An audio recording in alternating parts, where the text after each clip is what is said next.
Daniel pasal 5, hari Rabu tanggal 29 Oktober 2025. Tulisan di dinding. Raja Belsyazar mengadakan perjamuan yang besar untuk para pembesarnya. 1.000 orang jumlahnya, dan di hadapan 1.000 orang itu, ia minum anggur.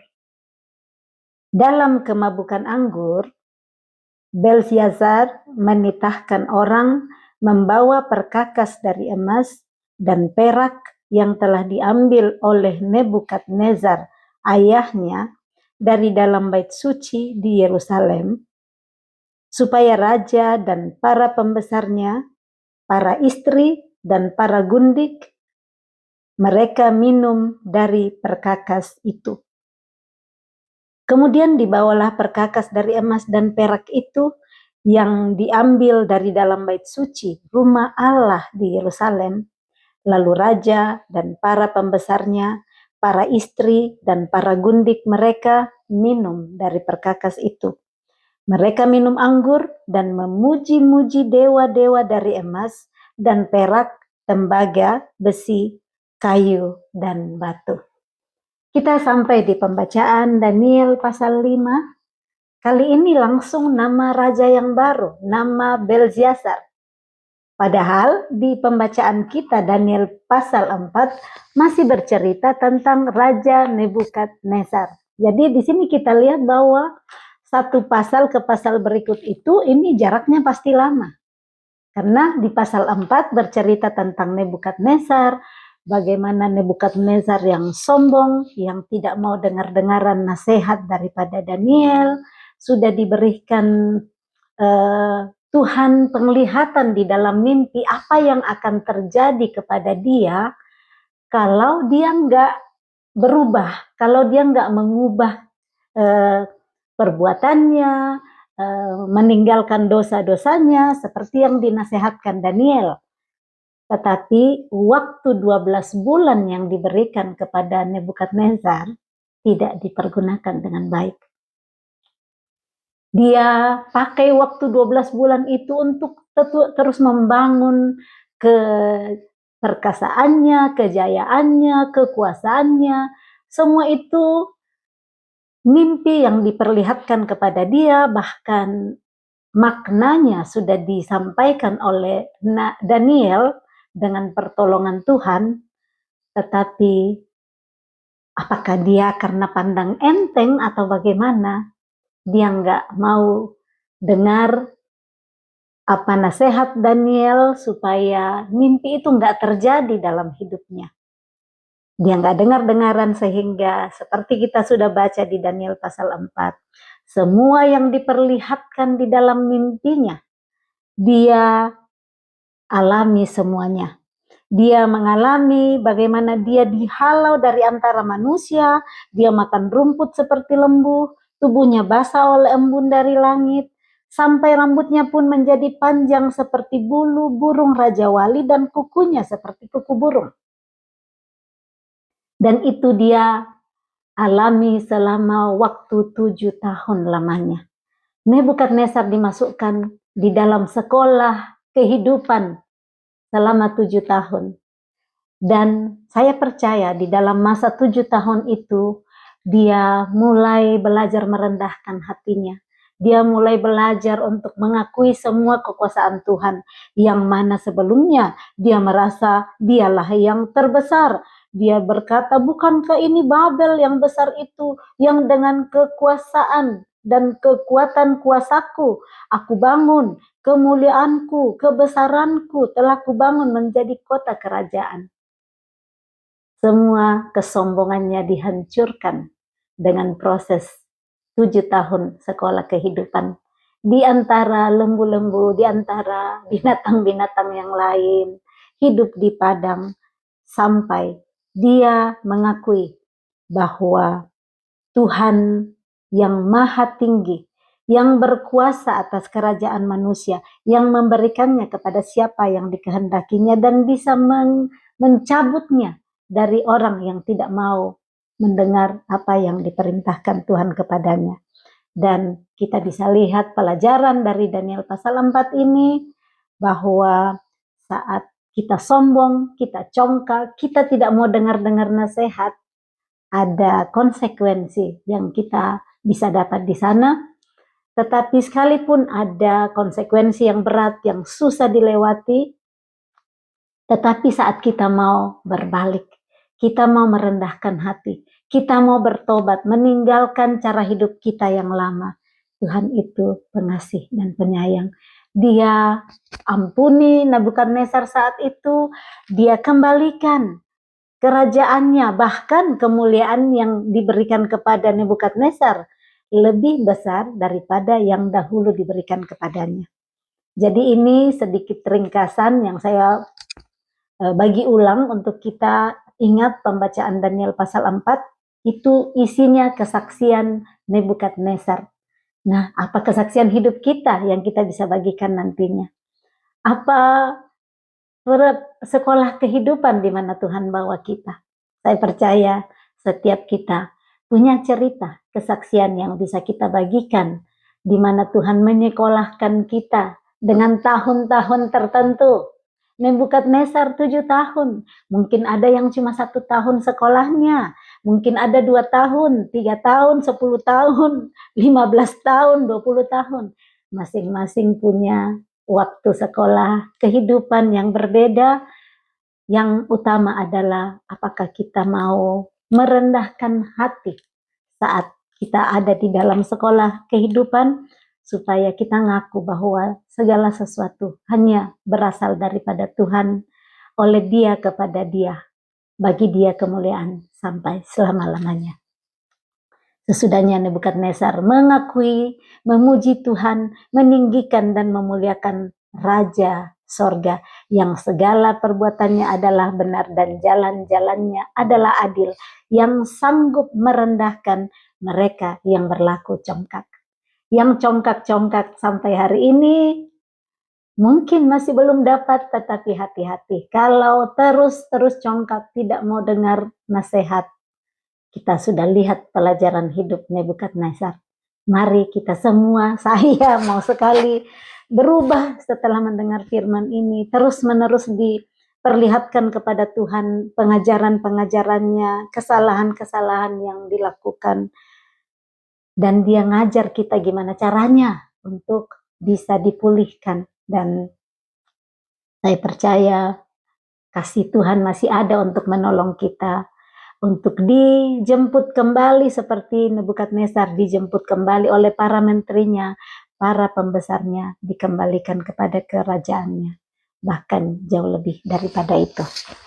Mari kita lanjut pembacaan tentang Raja Belsyazar kali ini. Nah,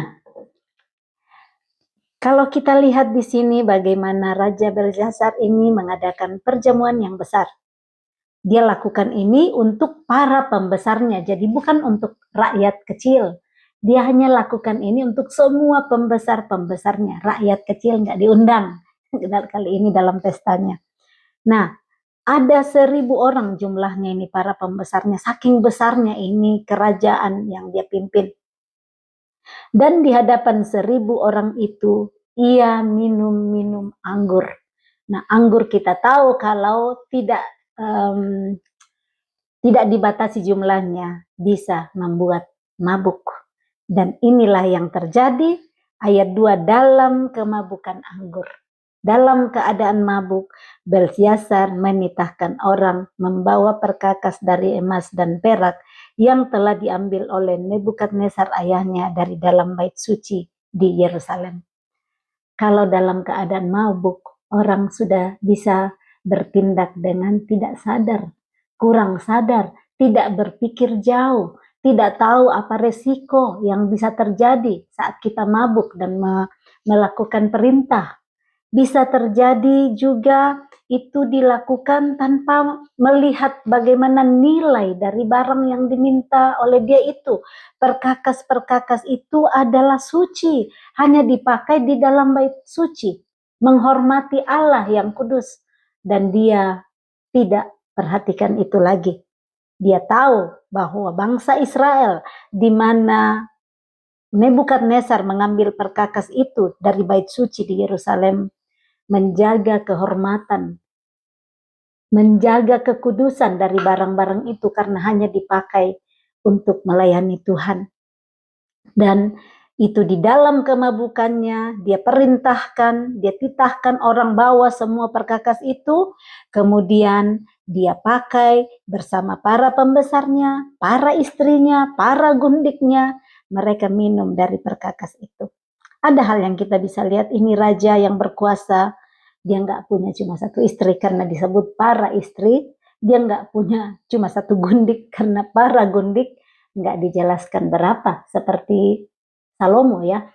Salomo punya 1000 keseluruhan gundik dan istri-istrinya. Kalau Raja Belsyazar tidak disebutkan. Kita lihat ayat 4, mereka minum anggur dan memuji-muji dewa-dewa dari emas dan perak, tembaga, besi, kayu, dan batu. Sambil mabuk-mabuk minum-minum dari alat-alat perkakas emas dan perak dari rumah Allah, mereka memuji-muji dewa-dewa di luar Tuhan. Dewa-dewa mereka dari emas, perak, tembaga, besi, kayu, dan batu. Dalam keadaan seperti ini, apa yang terjadi? Kita lihat ayat yang kelima. Pada waktu itu juga tampaklah jari-jari tangan manusia menulis pada kapur dinding istana raja di depan kaki Dian, dan raja melihat punggung tangan yang sedang menulis itu. Ada jari-jari di dinding istana dengan kapur menulis, ada tulisan di situ, dan raja yang melihat juga punggung tangan yang sedang menulis itu. Kalau kita lagi kumpul-kumpul, lagi ketawa-ketawa, ada 1000 orang di sana kumpul, itu pembesarnya 1000 orang jumlahnya. Ini kalau tambah istri, tambah gundik, kita nggak tahu berapa ya, lebih 1000. Dan lagi senang-senang mabuk-mabukan, tiba-tiba ada tampilan di dinding. Tulisan kapur yang bergerak sendiri, ada jari yang menggerakkan tanpa dilihat orangnya. Gimana? Pasti ketakutan saat itu ya. Kalau itu terjadi, kita yang alami. Nah, yang dialami saat itu, yang dituliskan reaksi di sini adalah reaksi raja, ayat yang ke-6. Lalu raja menjadi pucat, ketakutan, pucat, dan pikiran-pikirannya menggelisahkan dia. Sendi-sendi pangkal pahanya menjadi lemas, dan lututnya berantukan. Berantukan ini gemetarannya jadi bunyi, saking gelisahnya. Semua itu dia alami, raja ini mengalami. Ayat 7, kemudian berserulah raja dengan keras, supaya para ahli jampi, para kasdim, dan para ahli nujum dibawa menghadap. Berkatalah raja kepada para orang bijaksana di Babel itu, setiap orang yang dapat membaca tulisan ini dan dapat memberitahukan maknanya kepadaku, kepadanya akan dikenakan pakaian dari kain ungu, dan lehernya akan dikalungkan rantai emas, dan di dalam kerajaanku ia akan mempunyai kekuasaan sebagai orang ketiga.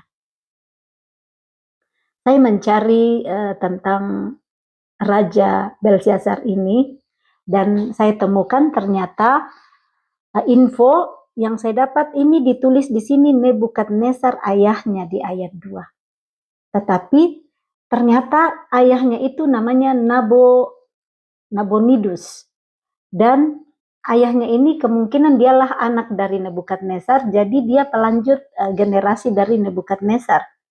Nah, ayahnya ini hanya memerintah sebentar dan digantikan oleh Belsyazar.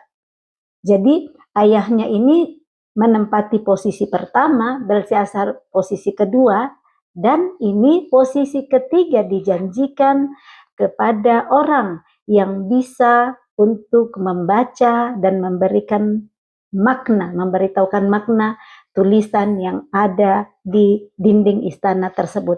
Jadi dijanjikan posisi ketiga, orang ketiga diberi kekuasaan sebagai orang ketiga nantinya. Langsung di bawahnya Belsyazar. Berikut, tetapi semua orang bijaksana dari raja yang telah datang menghadap tidak sanggup membaca tulisan itu dan tidak sanggup memberitahukan maknanya kepada raja. Semua ahli-ahli ini yang dipanggil menghadap bahkan membaca tulisan itu mereka nggak sanggup memberitahukan maknanya, apalagi mereka tidak tahu. Sesudah itu sangat cemaslah hati Raja Belsyazar dan ia menjadi pucat, juga para pembesarnya terperanjat. Dia sangat cemas ketakutan, kenapa? Apa artinya ini? Jari dengan tangan yang nulis di dinding dengan kapur itu. Ayat 10, karena perkataan raja dan para pembesarnya itu, masuklah permaisuri ke dalam ruang perjamuan. Nah, kalau kita baca dalam terjemahan bahasa Indonesia ini, terjemahan baru, permaisuri saya ngertinya di awal ini artinya istri raja juga ya kalau permaisuri yang saya ngerti, ratu. Tetapi saya baca di bahasa Perancis dan juga di bahasa Inggris, kata permaisuri ini adalah mother, queen, jadi ibunya. Dan itu di beberapa terjemahan itu adalah queen, mother, dari mama daripada raja. Jadi ini permaisuri bukan istrinya. Nah, saat dia mendengar perkataan permaisuri ini, ratu mendengar perkataan raja dan para pembesarnya itu, dia masuk ke ruang perjamuan. Artinya ini ratu tidak ikut bersama-sama dengan mereka ikut perjamuan yang besar itu ya. Permaisuri ini berkata, ya raja, kekallah hidup tuanku. Janganlah pikiran-pikiran tuanku menggelisahkan tuanku dan janganlah menjadi pucat. Dia datang memberikan harapan kepada anaknya. Dia datang memberikan kekuatan, jangan gelisah, jangan takut. Sebab dalam kerajaan tuanku ada seorang yang penuh dengan roh para dewa yang kudus. Dia ingat, dia tahu bahwa ada seorang di dalam kerajaan Babel, itu orang penuh dengan roh para dewa yang kudus. Mereka bilang begini, dia bilang begini, tapi itu adalah roh, ya, dia adalah dipenuhi oleh roh Tuhan. Dalam zaman ayah tuanku, ada terdapat pada orang itu kecerahan, akal budi, dan hikmat yang seperti hikmat para dewa. Ia telah diangkat oleh Raja Nebukadnezar, ayah tuanku, menjadi kepala orang-orang berilmu, para ahli jampi, para kasdim, dan para ahli nujum. Kita sudah ingat kisahnya ini, ceritanya bagaimana Daniel yang menerjemahkan dan memberitahu mimpi Nebukadnezar di Daniel pasal 2. Jadi 2 kali Nebukadnezar bermimpi. Mimpi pertama dia nggak mau beritahu mimpinya, dia mau mimpinya dan artinya diberitahukan. Dan Tuhan memberitahukannya itu kepada Daniel, sehingga di sana Nebukadnezar udah mengakui kekuasaan Tuhan. Tetapi berikutnya dia mimpi berikut yang dia melihat ada pohon yang tinggi sekali di tengah bumi sampai ke langit, dan saat itu Daniel juga menerjemahkan, tetapi juga belum dengar-dengaran Nebukadnezarnya. Dia ulang lagi, mimpi pertama diberitahukan, udah sadar, tahu ada Allah yang Maha Kuasa, tapi ngulang lagi. Nah, kadang dalam hidup kita begitu ya, Tuhan sudah pulihkan kita didengarkan doa-doa kita yang nangis-nangis sama Tuhan, enak-enak hidup lupa lagi sama Tuhan, enak-enak hidup lupa lagi, bikin lagi karakter-karakter yang lama datang, sampai datang sekolah yang sangat berat buat Nebukadnezar, dan disitulah dia benar-benar memuji Tuhan, mengakui kekuasaan Tuhan. Tidak dituliskan sesudah Daniel pasal 4 bagaimana akhir hidup Nebukadnezar. Ya, saya belum dapat di situ, mungkin bisa saya cari nanti bagaimana. Tetapi ini dilihat dan disaksikan oleh permaisuri, queen. Ratu ini melihat kejadian-kejadian yang telah dialami oleh Nebukadnezar, dan di situ dia bilang kepada Raja Belsyazar bahwa dalam kerajaannya ada seorang itu. Nah, kita tahu yang disebut itu adalah Daniel. Ayat 12, Karena pada orang itu terdapat roh yang luar biasa dan pengetahuan dan akal budi sehingga dapat menerangkan mimpi, menyingkapkan hal-hal yang tersembunyi dan menguraikan kekusutan, yakni pada Daniel yang dinamai Belteshazzar oleh raja. Baiklah sekarang Daniel dipanggil dan ia akan memberitahukan maknanya. Tuhan mengangkat Daniel, diingatkan oleh permaisuri kalau ada Daniel yang mempunyai roh yang luar biasa. Ayat 13, lalu dibawalah Daniel menghadap raja. Bertanyalah raja kepada Daniel, engkaukah Daniel itu salah seorang buangan yang telah diangkat oleh raja ayahku dari tanah Yehuda? Ini raja melihat Daniel dari orang buangan. Dia nggak lihat, dia seperti kalau saya baca ini pandang enteng gitu. Oh, kamu orang buangan yang telah diangkut oleh raja. Dia nggak pegang yang bilang, oh kamu yang punya roh luar biasa, punya pengetahuan akal budi. Dia bilang, engkau kayak itu Daniel, salah seorang buangan yang telah diangkut oleh raja. Nggak apa-apa orang pandang enteng saat melihat kita. Nggak apa-apa pandang enteng kehidupan yang kita alami, nggak usah diambil hati seperti itu. Daniel nggak menjadi minder saat dikatakan oleh Raja Belteshazzar bahwa dia adalah salah seorang buangan. Dia percaya bahwa roh Tuhan Allah ada padanya. Nah selanjutnya ayat 14, telah kudengar tentang engkau, bahwa engkau penuh dengan roh para dewa. Nah dia akhirnya mengakui ya, jadi awalnya dia katakan engkau salah seorang buangan, tapi selanjutnya dia bilang aku telah mendengar tentang engkau. Raja Belteshazzar sudah mendengar tentang Daniel dan dia katakan di sini bahwa engkau penuh dengan roh para dewa dan bahwa padamu terdapat kecerahan, akal budi, dan hikmat yang luar biasa. Ada pengakuan dari dia. Ayat 15, kepadaku telah dibawa orang-orang bijaksana, para ahli jampi, supaya mereka membaca tulisan ini dan memberitahukan maknanya kepadaku. Tetapi mereka tidak sanggup mengatakan makna perkataan itu. Jadi dia katakan kepada Daniel bahwa semua ahli-ahli yang ada di kerajaanku ini, di bawah kekuasaanku, nggak ada satupun yang sanggup mengatakan makna dari perkataan yang tertulis di dinding itu. Kita lanjut ayat 16 Daniel pasal 5. Tetapi telah kudengar tentang engkau, bahwa engkau dapat memberikan makna dan dapat menguraikan kekusutan. Yang kusut kita bisa lihat ya, kalau benang ibu-ibu yang senang jahit atau senang merenda, kalau benang itu terkusut, aduh untuk diuraikan satu persatu nggak mudah. Nah ini raja mengakui bahwa Daniel itu dapat memberikan makna dari mimpi dan dapat menguraikan kekusutan. Oleh sebab itu, jika engkau dapat membaca tulisan itu dan dapat memberitahukan maknanya kepadaku, maka kepadamu akan dikenakan pakaian dari kain ungu, dan pada lehermu akan dikalungkan rantai emas, dan dalam kerajaan ini engkau akan mempunyai kekuasaan sebagai orang ketiga. Raja Belteshazzar memberitahu lagi kepada Daniel apa upah yang akan diberikan kepada dia jika dia bisa membaca dan memberitahukan makna dari tulisan yang ada di dinding itu.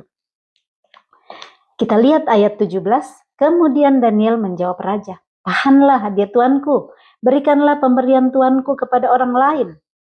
Jadi Daniel nggak matre ya. Daniel nggak lihat, wow ini diberi kekuasaan sebagai orang ketiga, langsung dibawa raja. Tetapi Daniel nggak silau dengan upah yang ditawarkan oleh raja.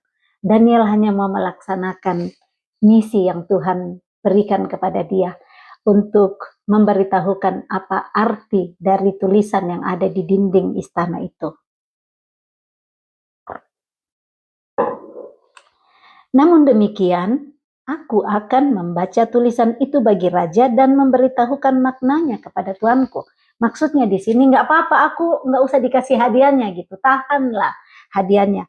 Tapi saya tetap akan memberitahukan tulisannya dan artinya. Nah kita kadang belum bikin apa-apa udah minta gaji, udah minta upah kan.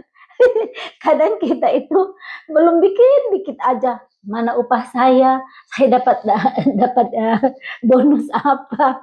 Nah ini Daniel loh, di hadapannya ini banyak banget nih hadiahnya. Orang yang gila kekuasaan pasti akan langsung, memberitahu apa yang raja minta. Tetapi di sini kita lihat Daniel, dia nggak gila kuasa, dia nggak gila kekuasaan, dia nggak gila harta, karena ini di sini dipakaikan pakaian dari kain ungu itu apa namanya, diberi penghormatan dari raja. Dia nggak gila hormat. Nah, kalau kita yang gila hormat, gila jabatan, gila apalagi dikalungkan pada lehermu rantai emas, yang gila emas, semua yang gila-gila di sini. Kok saya ketawa ini ya. Semua yang gila-gila, gila emas, gila harta, gila kekayaan, gila uang, gila jabatan, gila hormat, gila kekuasaan. Hari ini mari kita belajar sama Daniel. Yang tidak gila semua ini Tuhan bisa berikan. Tetapi semakin gila orang mau dapat, tambah jauh dari kita. Jadi ini kita lihat kan bagaimana di pembacaan Daniel pasal 3 yang orang-orang Kasdim, orang-orang Kasdim itu kan yang orang-orang yang pintar, ahli-ahli di dalam istana, mereka datang lapor Sadrak Mesak Abednego karena cemburu. Mereka gila kekuasaan, mau dapat kekuasaan biar Sadrak Mesak Abednego dimasukin perapian, tetapi justru mereka tambah tidak dapat kan. Jadi semakin kita buruh, semakin jauh. Tetapi carilah dahulu kerajaan Allah dan kebenarannya. Maka semua yang itu semua yang orang lain mau buruh, Tuhan akan berikan kepada kita. Ini yang dialami Daniel. Kita lanjut ayat tadi. Namun demikian, aku akan membaca tulisan itu bagi raja dan memberitahukan maknanya kepada tuanku. Ayat 18. Ya tuanku raja, Allah yang maha tinggi, telah memberikan kekuasaan sebagai raja, kebesaran, kemuliaan, dan keluhuran kepada Nebukadnezar ayat tuanku. Jadi Daniel bukakan kembali kisah Nebukadnezar. Kisah Nebukadnezar diceritakan ulang bahwa ya tuanku raja dalam kali ini adalah ya tuanku raja Belsyazar. Allah yang maha tinggi telah memberikan kekuasaan sebagai raja, kebesaran, kemuliaan, dan keluhuran kepada Nebukadnezar. Diceritakan ini nih yang terjadi dalam hidup Nebukadnezar, ayat tuanku. Dan oleh karena kebesaran yang telah diberikannya kepadanya itu, jadi ditekankan yang memberikan kekuasaan sebagai raja itu, kemuliaan dan keluhuran, itu adalah Tuhan yang memberikan, bukan usahanya sendiri. Tuhan yang memberikan kekuasaan itu kepada Nebukadnezar, dan oleh karena kebesaran yang telah diberikannya kepadanya itu, maka takut dan gentarlah terhadap dia orang-orang dari segala bangsa, suku bangsa, dan bahasa. Dibunuhnya siapa yang dikehendakinya, dan dibiarkannya hidup siapa yang dikehendakinya. Dia benar-benar lakukan apa semau-maunya saja ya, yang dia Nebukadnezar saat itu. Jadi kita ingat bagaimana dia lemparkan orang ke perapian yang gak mau sujud menyembah dewa, patung dewa yang dia bikin. Dan bahkan dia bilang kalau waktu dia mimpi, dia bilang untuk semua orang yang datang, kalau kamu tidak bisa memberitahu mimpiku, dan artinya saya penggal-penggal kamu, rumahmu kuhancurkan. Jadi dia bertindak semena-mena sebagai raja. Ditinggikannya siapa yang dikehendakinya, dan direndahkannya siapa yang dikehendakinya. Dia bikin semau-maunya saja. Dia nggak tanya Tuhan dulu, Tuhan, siapa yang engkau mau angkat di sini? Tuhan, siapa yang engkau mau turunin jabatan? Mungkin korupsi, kolusi, apakah saya turunin dia? Nggak tanya Tuhan dulu.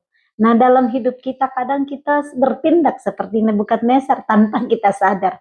Kita bikin-bikin semua aja dengan perasaan kita, dengan relasi-relasi kita, dengan tidak enaknya kita angkat orang sembarang kalau kita sebagai pemimpin ya. Tetapi mari kita belajar. Tuhan mau, karena dia yang memberi kekuasaan. Kalau hari ini saudara diberi kekuasaan oleh Tuhan, mungkin jadi bupati kah, jadi kepala dinas kah, jadi presiden kah, jadi pemimpin kah di satu tempat untuk mengangkat orang-orang atau menurunkan orang-orang. Mintalah hikmat daripada Tuhan supaya tidak melakukan sendiri seperti yang dilakukan oleh Nebukadnezar. Ayat 20, tetapi ketika ia menjadi tinggi hati dan keras kepala, sehingga berlaku terlalu angkuh, maka ia dijatuhkan dari tahta kerajaannya dan kemuliaannya diambil daripadanya. Ini diingatkan semua kepada Belsyazar, dan itu yang terjadi. Nebukadnezar diturunkan, direndahkan saking congkaknya dia. Ayat 21, ia dihalau dari antara manusia dan hatinya menjadi sama seperti hati binatang. Coba bisa bayangkan ini. Hati manusia diubah menjadi hati seperti binatang.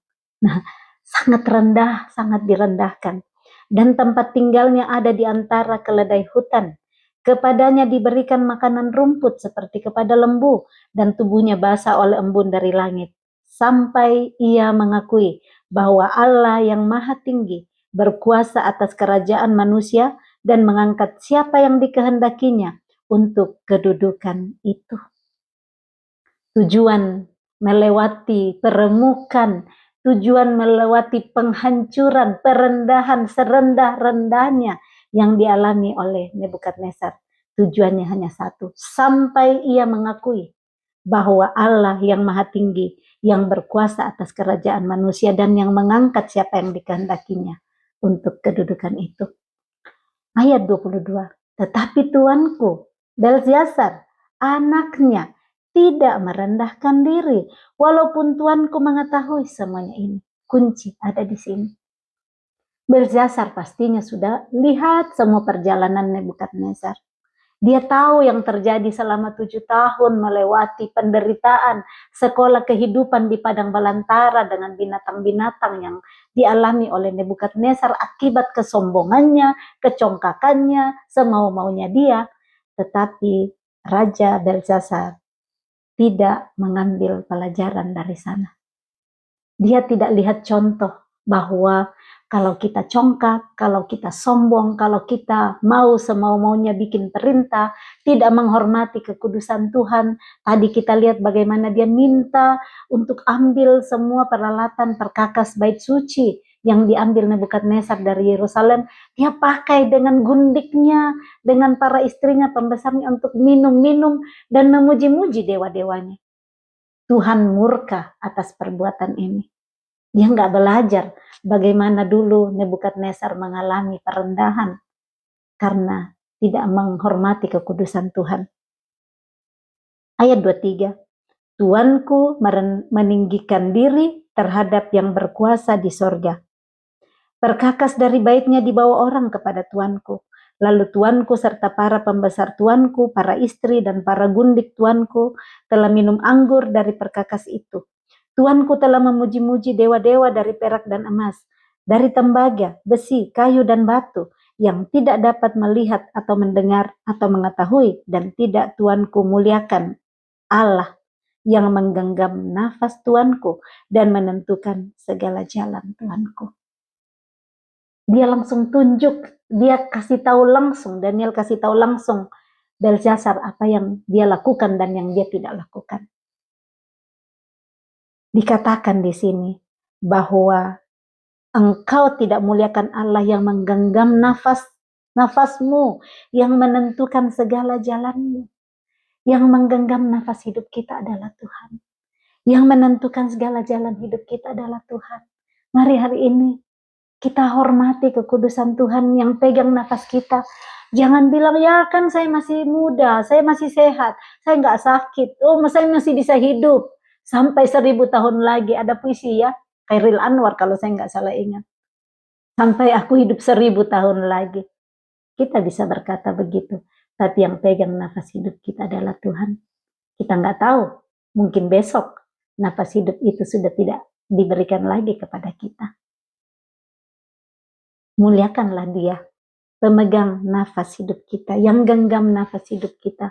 Supaya setiap hari kita tetap tahu bersyukur. Saat kita bangun pagi, kita akan berkata, terima kasih Tuhan.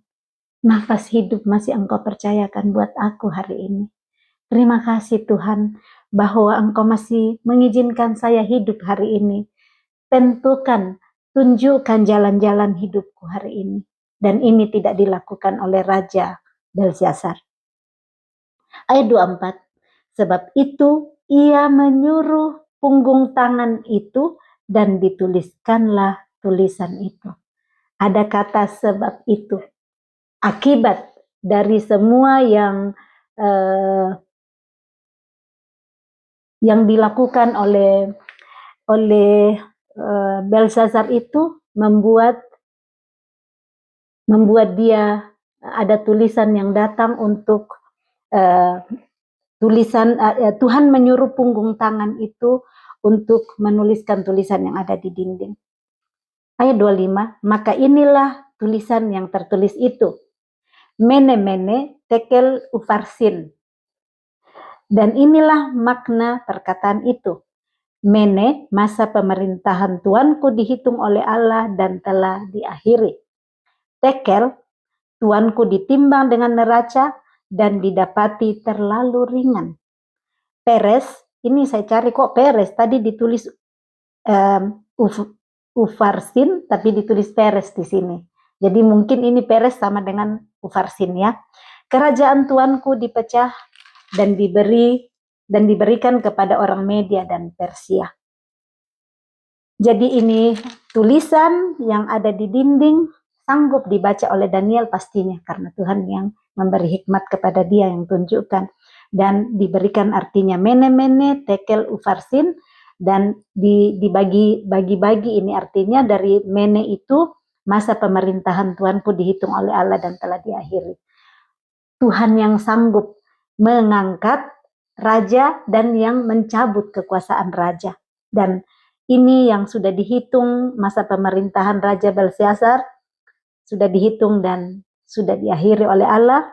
Yang kedua, tekel, Tuanku ditimbang dengan neraca dan didapati terlalu ringan. Terlalu ringan apa yang dikerjakan. Ternyata perbuatan kita di hidup kita ini akan ditimbang oleh Tuhan. Dan kita sudah baca itu juga di pembacaan Wahyu 22 ya, ayat 12. Bahwa pada akhir nanti, Tuhan akan melihat semua apa perbuatan-perbuatan kita selagi kita masih di bumi. Ada buku kehidupan yang akan nanti dibuka saat kita bertemu muka dengan muka lagi dengan Allah. Dan itu akan ditimbang, semua dicatat. Apapun yang kita perbuat hari ini di bumi, dicatat.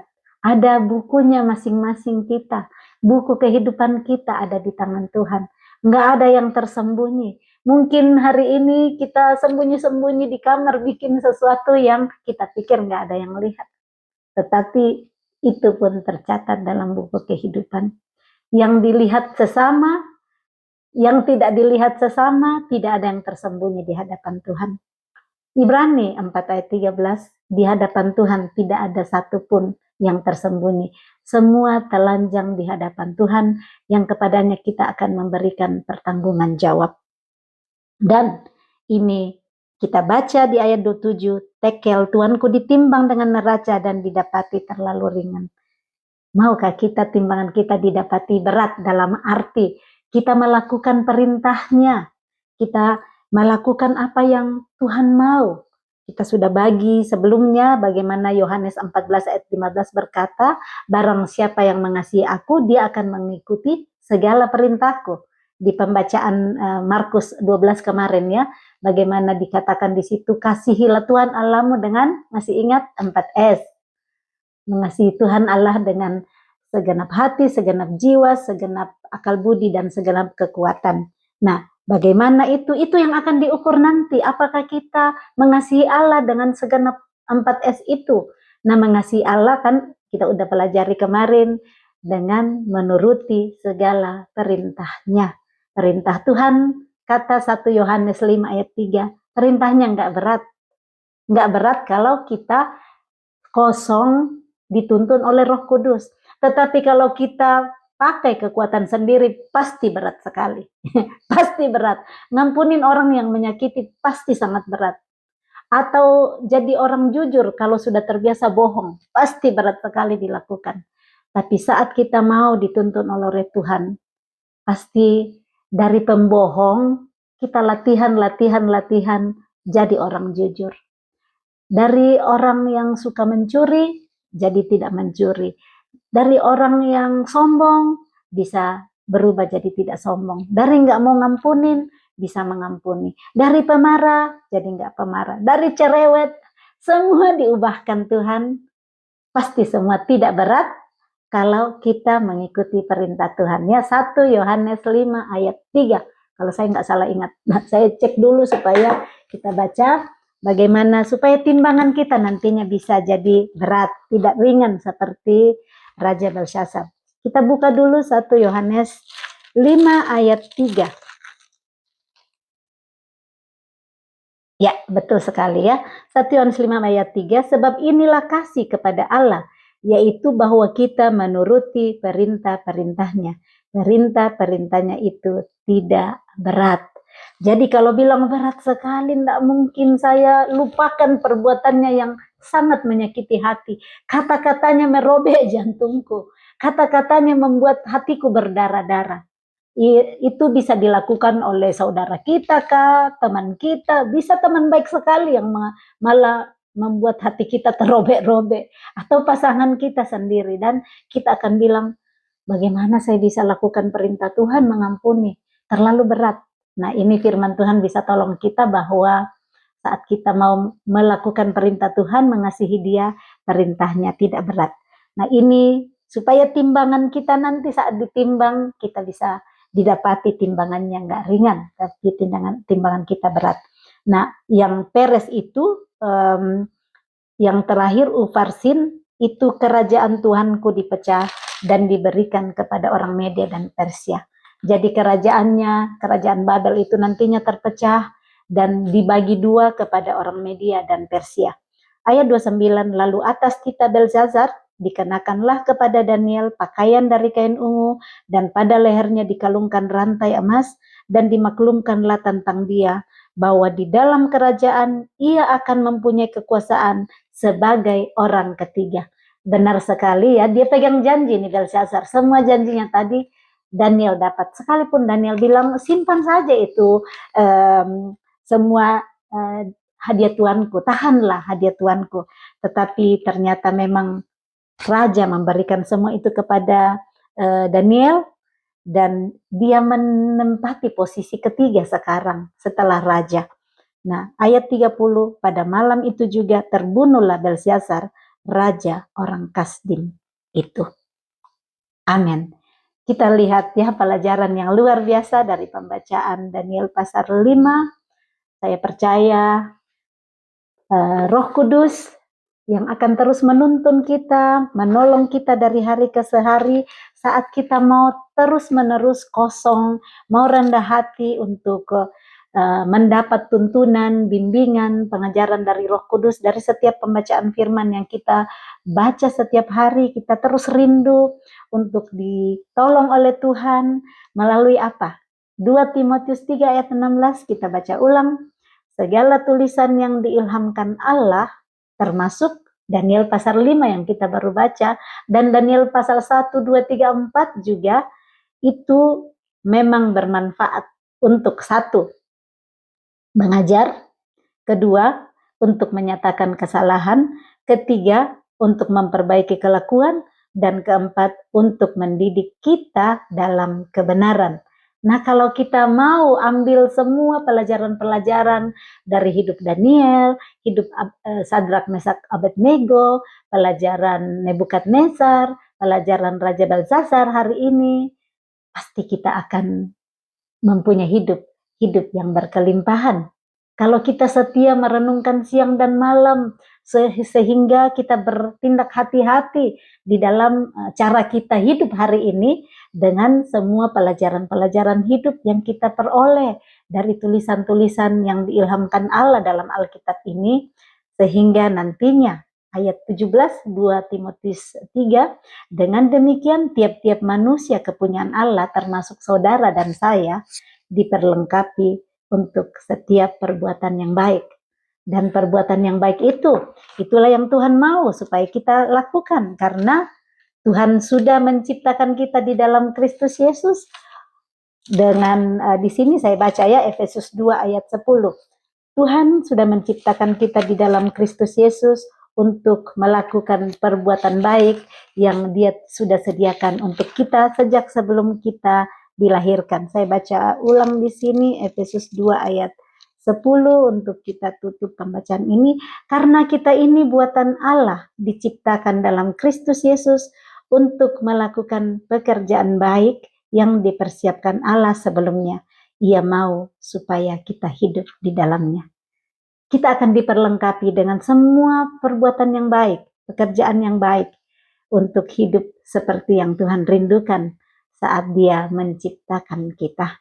Mari kita terus-menerus lapar dan haus akan kebenaran, supaya Roh Kudus terus menambah-nambahkan roh hikmatnya, roh pengertiannya, roh nasihatnya, roh keperkasaannya, roh pengenalan akan Allah, dan roh takut akan Allah dilimpahkan kepada kita saat kita terus mau lapar dan haus mencari kebenaran-kebenarannya.